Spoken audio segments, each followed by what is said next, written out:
Hey guys, what we're looking at here is two units that are very special to me. And the reason that they're special to me, they're two Arco Air ICP Comfort Maker Arco Air. These are Arco Airs. 15 SEER air conditioners, because it's gas furnaces. Special to me is because this was the first change out that I did when I went in business for myself. He's a really good friend of my dad's. They've been friends for a long time. My dad had two old Yorks sitting here.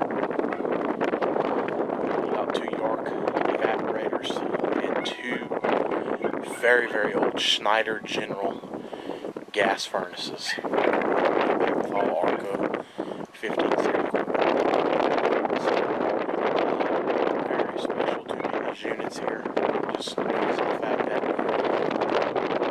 this is what I guess got me rolling. This is what when I went in business for myself. And it just it means a lot to me. And I'm here today. This is a 4-ton. This is a 2-ton. I'm here today because it got a little warm not too long ago. They tried to fire up this 4-ton here, and it wouldn't fire up because his dog got underneath the house and chewed up the thermostat wire. So I'm just about done running new thermostat wire so we can get this one back online. But other than that, he's never had any kind of trouble. He loves these units. He said that he would not trade these Arco Airs for anything. So, with that being said, let me finish doing this thermostat wire, and then I'm going to go ahead and maintenance these things while I'm here, because this is a good ways away from my house. We're down in South Louisiana. Okay, guys. All right, we're inside the cabinet of the Arco Air here. We have a 70 plus 5 microfarad capacitor, contactor, comfort alert, just like on the Amana, and a relay board for the fan motor. It's a 2-speed fan motor. So we have the meter set to microfarads, and we're going to go from common to hermetic. We have 68.6, so that's fine. Now we'll go to the fan side, and we'll be looking for 5. We have 5.1, so that's fine. I now have the meter set to ohms, checking resistance across the contactor, looking for 10 to 20. We have 16, so it checks out just fine. Alright, now we're switched over to the 2-ton. Guys, I'm sorry about the wind. It's a beautiful day here in Louisiana, but it is windy. And I hope y'all are not having too hard of a time hearing me.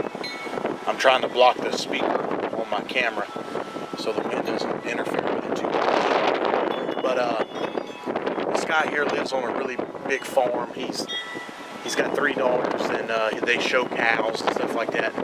He's got 2 or 3 peacocks on the farm that I'm going to show y'all here in a little bit. But anyway, we're going to turn our attention to the 2-ton here. And we're going to go through the same process, just simple maintenance.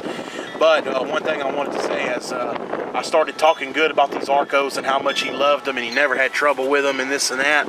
And we go and fire up the big 4-ton over here, and the damn thing's got a bad expansion valve.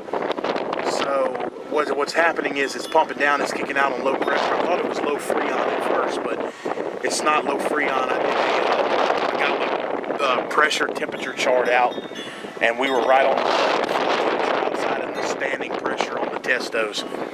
So the expansion valve is not operating, it's pumping down. So we're going to take the wires off this capacitor and check the resistance on the contactor and fire this one up and see if how she's doing. Alright guys, we got the meter set to microfarads again.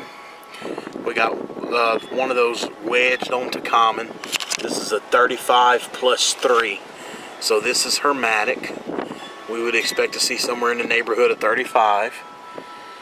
And we have 34.9, which will be just fine. So now we'll check the fan side. We should see 3, and we see 3.08, which is fine. So now we're going to check the resistance across the contactor coil, and we'll be looking for between 10 and 20, just like we were earlier. Okay, now we have the meter set to ohms. Looking for between 10 to 20, and we have 16, just like the other one. So that's perfect. So as long as this one doesn't have a bad expansion valve or a leak, I think we'll be fine. So I'm going to hook the testos up, and these are running TXVs, and according to the door here on the old Arco, our indoor TXV subcooling system, and it's about right at 70 degrees today, so I should be able to check that. Okay. Alright, we have a standing pressure of 175, which is exactly what the 4-ton had, and I have a DuPont pressure temperature app on my phone, and according to the ambient temperature out here, that is pretty daggone close. So that gives me more confidence that the TXV is even bad on this one. We're down south about 50 miles away from my house, so my wife is going to pick up the TXV at the Arco store. I've already cut the old one loose. It's bolt on inside, and then you switch your liquid line into the other end. She's going to pick it up, and she's going to bring it to me, because we're down in my hometown of a little town called Mamou, Louisiana. This is actually on the outskirts of Mamou, which would be called Vidrine, Louisiana.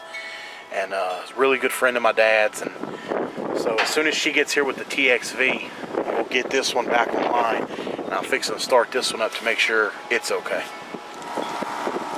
Well, this unit here is looking really good. The subcooling is a little excessive, but that could be because the fan is in low speed, because this is a 2-speed fan motor. But this the other unit is only running like 50 pounds of suction, no subcooling, no superheat, or I'm sorry, really high superheat, and same standing pressure and everything. So we do have a bad TXV on that other one, but like I said, the subcooling is excessive on this one right now, but I do think it's due to the fact that the fan is running in low speed. I can tell it is, and this is as you can see there, oops, sorry about that, you have high, and then you can see it right there, low. So it's running in low speed. Once the fan kicks up into high speed, I would expect that subcooling to drop. As you can see, it's dropping already. So the fan, I didn't hear the fan kick, but it could have. The subcooling is coming down. So I think this unit here is going to be just fine. Capacitor's good, contactors ohming out good. I don't see any physical damage. Not a lot of pitting. It actually looks pretty good in there. So does the other one. Both these units are in excellent shape, except for the fact that this one's got a bad TXV. But other than that, everything looks good. And so we're going to get the TXV put on this one, the indoor coil, and that ought to be all she wrote. I need to spray them down. I'm not going to use any chemicals, because if you use chemicals on these ICP units, it degrades the black painting that makes these units look good. So I don't know what I'm going to use. And if anybody out there that sells a lot of ICP and has experience cleaning them, and please tell me, if you have any tips on what I can use to not tear up the black stuff on the coil. So anyway, we're going to finish up. Here's his peacocks.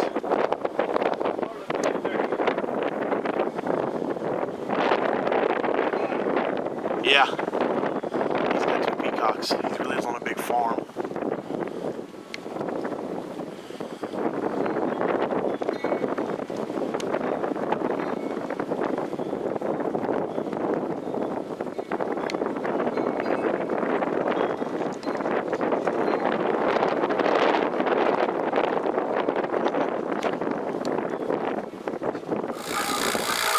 All right, we have the vacuum rolling, stealing power from the contactor with my little cheat cord that I created. New TXV's welded in, obviously. I didn't get no footage of it, I'm sorry, but here's the old one. Old TXV in all its glory. And I'll let the vacuum roll. And cut the Freon loose.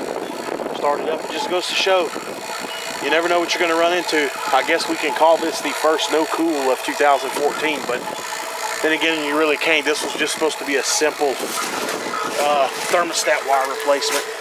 You can see the bundle here that was tore up that I took out underneath the house. And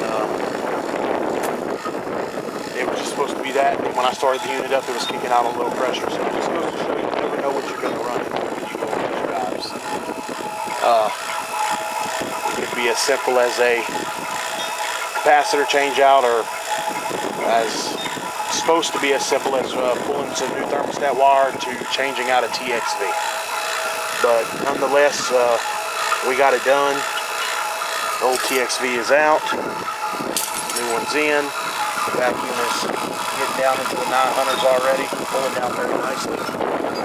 And after that, we'll, like I said, we'll bust the valves open and charge her up. Alright, well, after the TXV replacement, things are looking much better. Target subcooling on this one is 8 degrees. And we are at 9.2. Pressures look good.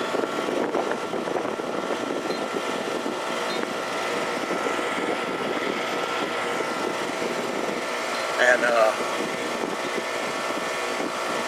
very happy with the way it came out. System seems to be doing really good. So I'm happy.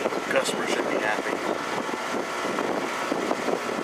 And I guess that'll do it on this one, guys. And as always, I thank you for watching, and we'll see you on the next one.